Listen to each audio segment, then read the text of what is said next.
안녕하십니까. 조선일보 경제부의 박사이자 방현철입니다. 지금은 생방송으로 보내드리는 방현철 박사의 월스트리트 시간입니다. 매일 아침 8시 글로벌 경제의 신호등이자 알람 시계인 월스트리트의 주요 이슈를 3가지 포인트로 정리합니다. 그리고 차례차례 이슈를 격파해 볼 텐데요. 그럼 6월 16일 수요일 생방송 방현철 박사의 월스트리트를 함께할 분을 먼저 소개해드리겠습니다. 한국투자증권 투자전략부의 박소연 부장님 나와 계십니다. 안녕하세요. 네, 안녕하세요. 벤치 한 달 정도 되는 것 같은데 그동안에 뭐 특별한 일은 없으셨나요?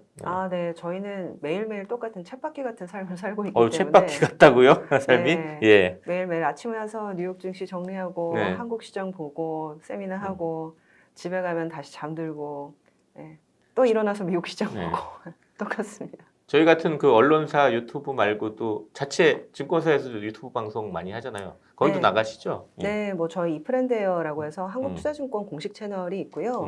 뭐 여러 군데 나가고 있는 상황입니다. 그 증권사 유튜브 하는 거랑 저희랑 비교하면 좀 어떤 것 같아요? 훨씬 더 아무래도 독자 프렌들리하게 접근하시는 것 같고요.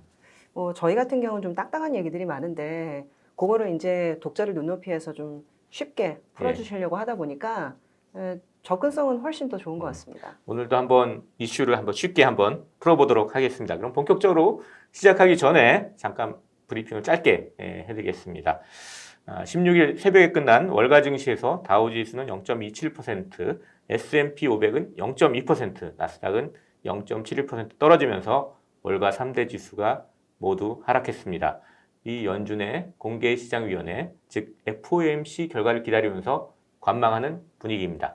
미국의 5월 생산자 물가 상승률은 전년에 대비해서 6.6%로 나왔습니다. 관련 통계가 새로 작성된 2010년 11월 이후에 가장 상승률이 높았습니다. 미국 5월 소매 판매는 전달보다 1.3% 줄었고 산업 생산은 전달보다 0.8% 늘었습니다. 자, 이렇게 해가지고 짧게 브리핑을 한번 마쳤고요. 제가 오늘 월스트리트 3가지 포인트로 한번 포인트 뽑아봤습니다. 첫 번째, 인플레 낙관론은 과잉인가? 두 번째, FOMC 4가지 체크 포인트. 세 번째, 아마존 저격수 리나칸. 자, 이렇게 포인트만 딱 들어서는 잘 안 오실 수도 있는데 제가 이슈를 하나하나 박소연 부장님하고 한번 격파해 보겠습니다. 첫 번째 이슈는 인플레 낙관론 과잉인가? 이겁니다. 그 인플레 낙관론이 최근에 이제 월가에서 많이 퍼지고 있다고 하는데 실제로 그 설문조사 결과가 하나 나왔어요. 그 뱅크 오브 아메리카라고 미국 금융회사가 이제 매달 이제 펀드 매니저 대상으로 서베이를 하는데 6월 결과가 나왔습니다. 그 결과를 보면요, 그 펀드 매니저의 73%가 인플레는 일시적이다 이렇게 대답했어요. 그러니까 최근에 이제 미국의 물가 상승세가 심상치 않은데 미국 정부하고 연준은 이제 인플레가 일시적이다 이렇게 얘기하고 있잖아요. 그거를 이제 펀드 매니저들도 다 그 논리를 받아들이고 있다. 거의 대부분 73%가 4분의 3 가까이가 그걸 받아들이고 있다. 이렇게 나왔습니다. 그러다 보니까 최근에 그 S&P 500도 사상 최고치 며칠 기록했죠. 그리고 금리도 하락세고 이거를 좀 어떻게 봐야 되는? 지난번에 나오셨을 때 좋은 인플레, 나쁜 인플레 이런 얘기를 하셨는데 그런 관점에서 좀 봐야 되나요? 그 인플레라는 게 사실상 어느 정도 적정 수준이면 사실 괜찮은데 이게 특정 레벨을 넘어서는 순간 나쁜 인플레로 변하는 임계점이 있거든요. 근데 이제 지금은 그 임계점을 건드릴까봐 다들 걱정을 하고 있는 것 같습니다. 근데 이제 재밌게도요, 일단 이 인플레가 너무 과하게 되면 다들 문제라는 것을 소비자들도 알고 있고 중앙은행도 알고 있고 모든 정책 당국자들이 다 알고 있어요. 그래서 요새 상품 가격, 원자재 가격이 굉장히 가파르게 빠지고 있습니다. 특히 미국에서는 최근에 목재 가격이 굉장히 급등을 했었는데요.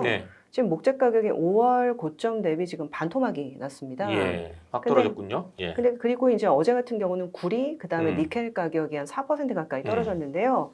그 이유가 뭐냐면 중국이 원자재를 상당히 많이 수입을 해서 쓰는 국가인데 이렇게까지 가격이 올라가면 일단 뭐 가수요가 붙어가지고 투기 수요가 붙을 수도 네. 있고요.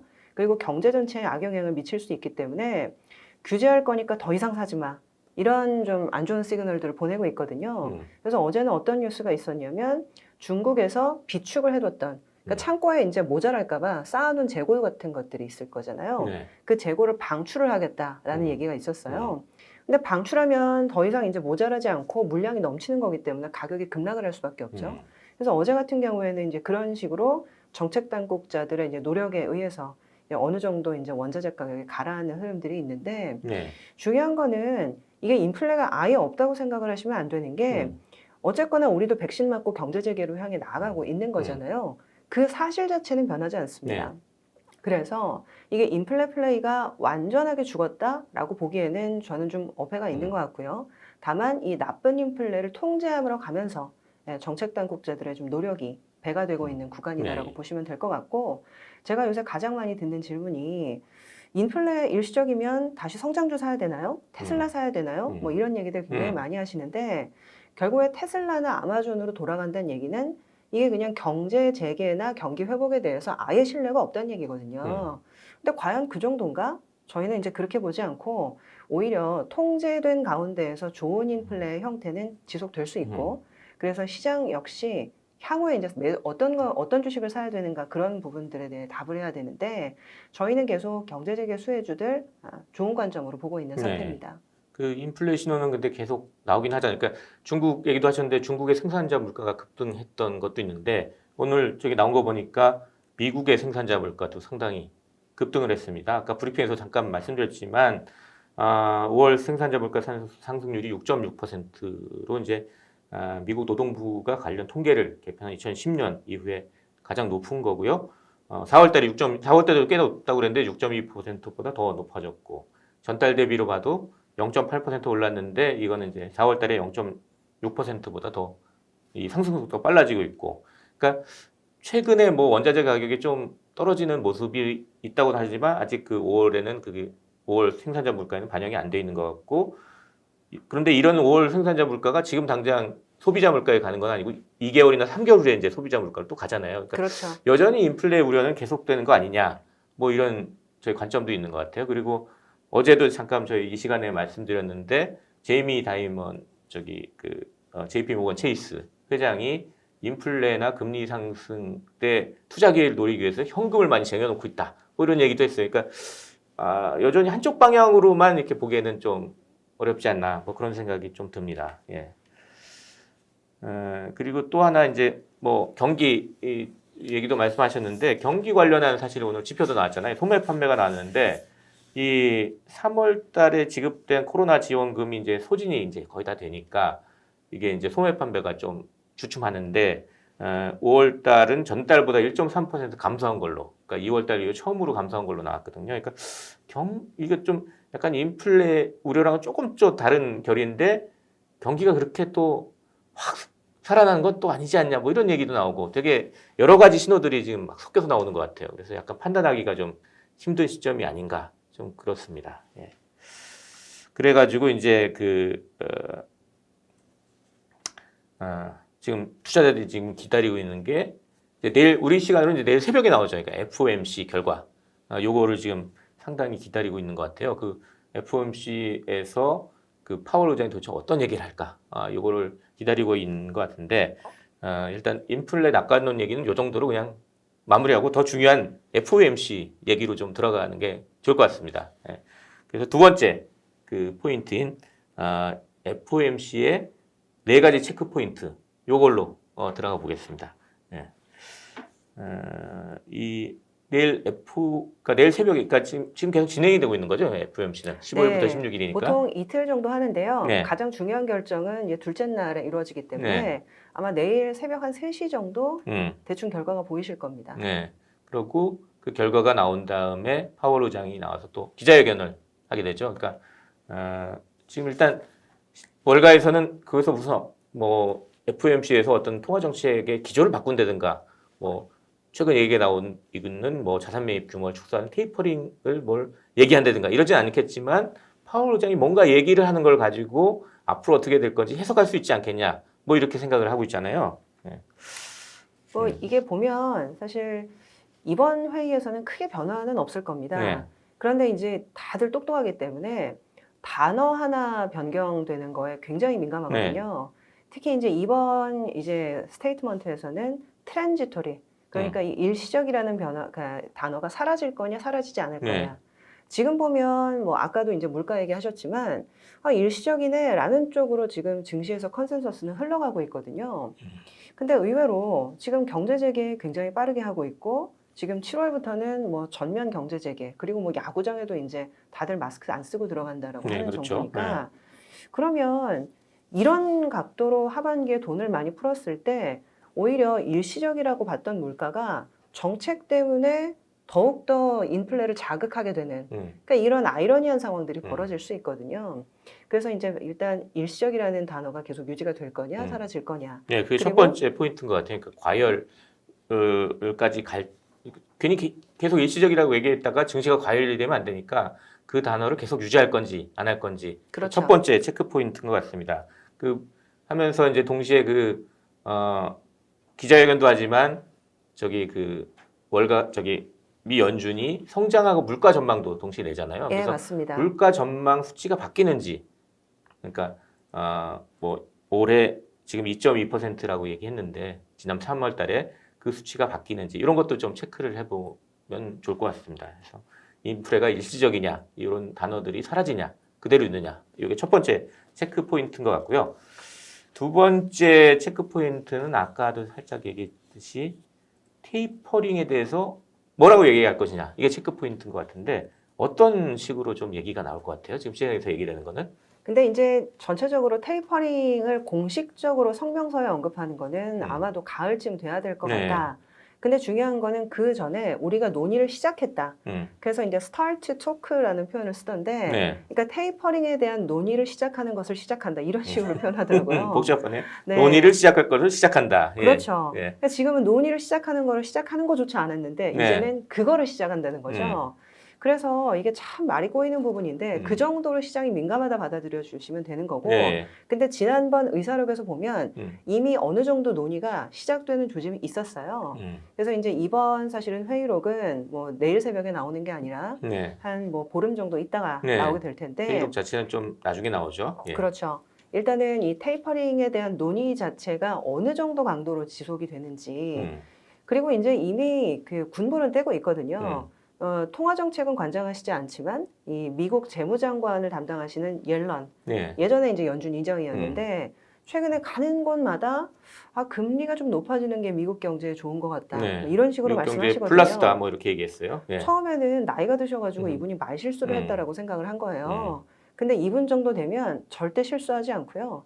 노련하게 일부러 던졌다. 왜냐하면 시장에게 경각심을 던져주기 위해서. 예. 그래서 지금 보면 이미 어느 정도의 논의는 시작이 됐다라고 보시는 게 맞는 것 같고요. 그래서 하반기에는 결국에 이 테이퍼링이라는 논의가 직접적으로 시장에 충격을 줄 때 네. 금리가 오르면 증시에는 이제 어떤 반응이 있을지 그런 부분들을 아마 면밀하게 보셔야 될 것 같습니다. 그리고 그 발표와 관련해서는 지금 처음에 말씀드렸던 뱅크 오브 아메리카 조사에서 또 설문을 했는데 펀드 매니저들 대상으로 그 38%가 8월 말에는 잭슨홀 컨퍼런스에서 나올 거라고 얘기했고 이걸 포함해서 63%는 이제 8월이나 9월 달이다. 지금은 아니다. 그리고 23%는 9월 달 FOMC에서 발표할 것이다. 그러니까 발표 자체는 이번에는 안 나올 거다 이렇게 생각하는 전문가들이 상당히 많은 것 같습니다. 그게 두 번째 이제 테이퍼링에 대해서 뭘 얘기할지 그래도 뭔가 얘기할 것 같다. 네. 이런 거고요. 세 번째 체크 포인트는 이제 금리 상승. 2023년까지는 금리를 안 올린다고 했는데 금리를 올리는 전망이 바뀔 것이냐 이건데 이게 보니까 페드가 발표할 때 보면 이 문서로 발표할 때 보면 점도표라고 이제 내잖아요. 점을 딱 찍어가지고 이 연준 회의에 참석한 사람들이 언제 금리가 오를 것으로 보느냐. 요거를 이렇게 딱 그래프로 주는데 그게 바뀔 거냐. 요게 또 체크 포인트인 것 같아요. 네. 3월 달에 나왔을 때는 2023년에 금리가 연방 기금 금리가 오를 거라고 이제 내다본 사람들이 17명 중에 이제 7명이었어요. 그러니까 11명은 아니다. 네. 그러니까 그래서 금리는 안 오를 거다. 2023년까지. 이렇게 봤는데 이게 좀 숫자가 바뀌면은 좀 전망이 좀 바뀐다. 뭐 이런 예상들이 지금 그 월가 나 이런 데서 계속 나오고 있는 것 같아요.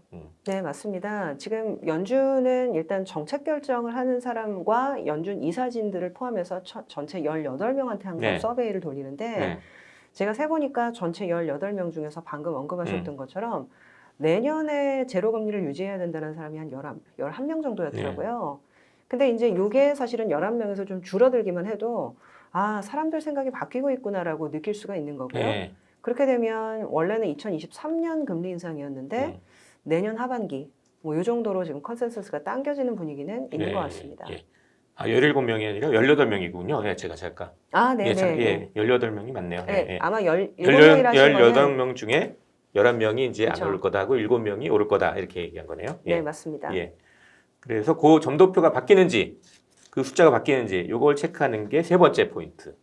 그리고 마지막으로 이 네 번째 포인트가 이제 계속 파월의 입인데 파월이 계속 이제 그 연준이 어느 정도 지표나 이런 목표를 달성하게 되면 이제 뭐 금리 인상이나 뭐 이런 거 고려할 수 있다고 하면서 그 목표 달성까지는 상당히 멀었다. long way.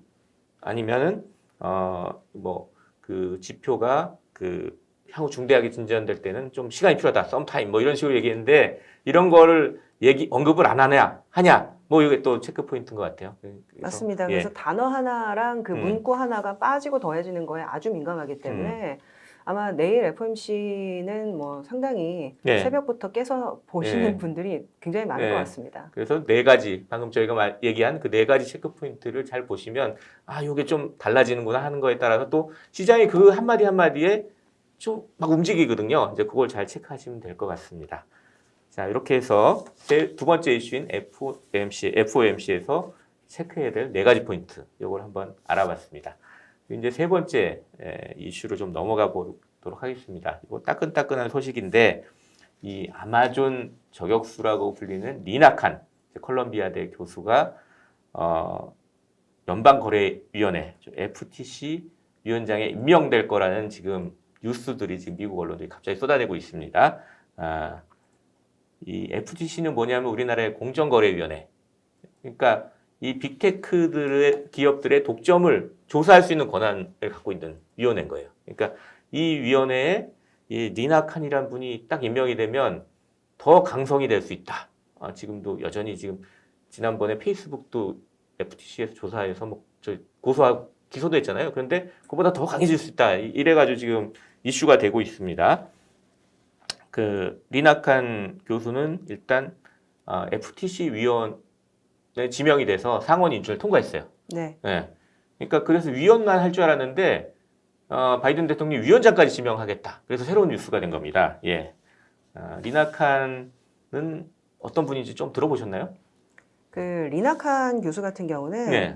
일단 2017년에 예일대 로스쿨 졸업하면서 네. 논문을 썼었는데 네. 그 논문이 이제 졸업도 하기 전에 네. 이제 빅히트를 쳐가지고 아주 스타가 되신 분으로 유명하고요. 네. 이 아마존의 반독점 역설이라는 제목이었습니다. 그래서 이제 이 반독점법이 사실 1800년도에 처음에 만들어졌는데 네. 그 당시는 철도 시대 아니냐.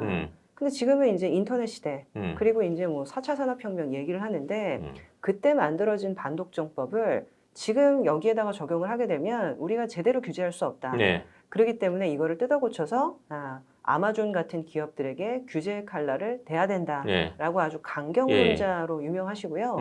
근데 재밌는 건 사실은 이 리나 칸뿐만이 아니라 현재 이 규제 당국의 수장으로 임명되신 분들이 전부 다 이 바이든의 이 규제론을 전부 다 강조하시는 분들입니다. 네. 예를 들면 이 소비자 보호국에도 사실 로힛 초프라라는 분이 네. 임명이 됐었는데 그분은 이제 2월에 임명이 됐었거든요. 네.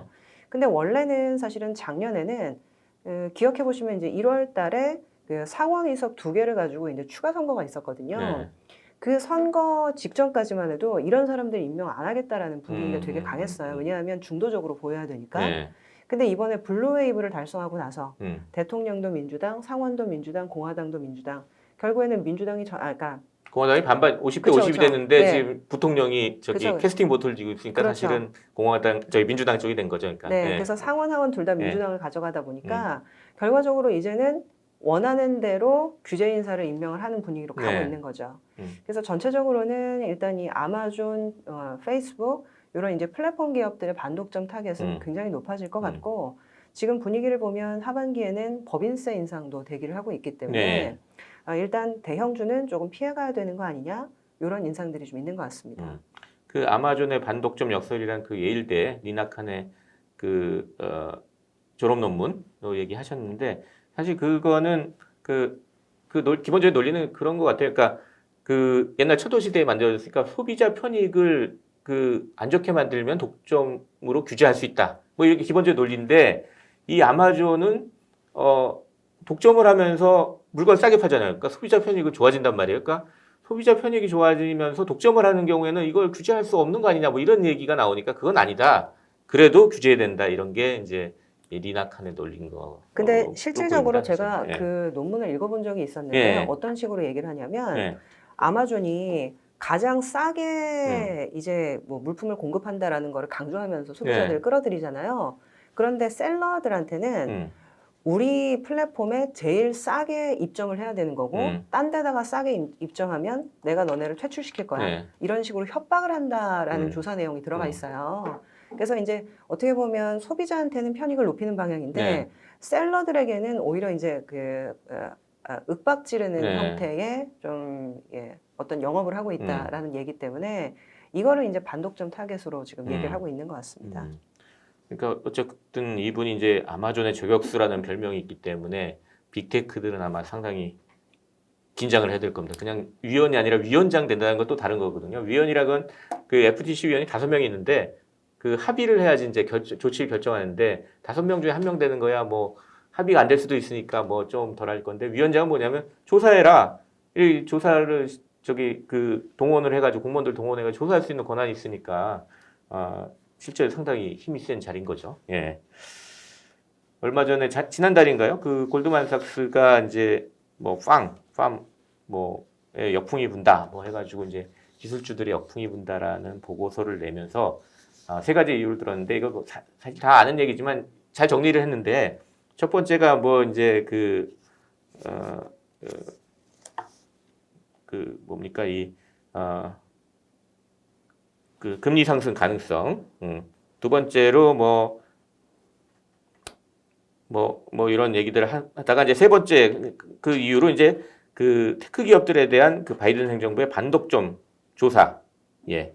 이거를 이제 들었거든요. 그래가지고 이 때문에 이제 테크 기업들이 앞으로 좀 주가가 힘들 것 같다. 그러니까 아까 얘기한 법인세 문제 그리고 그 금리 상승 가능성 그다음에 반독점 조사 이 3가지 들었는데 그래서 이 반독점 조사 이게 상당히 테크주 주가에 좀 영향을 미칠 수 있다. 그렇기 때문에 이거 앞으로 좀 저희가 좀 유심히 관찰해서 봐야 될 것 같습니다. 그리고 최근에 또 그 공화당하고 민주당이 합심을 해가지고 플랫폼 독점 중단법이라는 법도 이제 발의를 했잖아요. 그러니까 이게 뭐 바이든 행정부만이 추진하는 게 아니라 사실 공화당도 같이 이렇게 하는 거기 때문에 이 잘 주시해서 봐야 될 뭐 그런 이슈인 것 같습니다. 자, 이렇게 해가지고 이제 아마존 저격수 리나칸 얘기를 가지고 이 빅테크에 대한 어떤 규제가 강화되는 문제 이걸 한번 짚어봤습니다. 자, 그럼 이제 그 월스트리트의 그 3가지 포인트를 이제 한 줄 평으로 한번 정리를 해보겠습니다. 첫 번째, 월가는 이제 인플레는 일시적이다.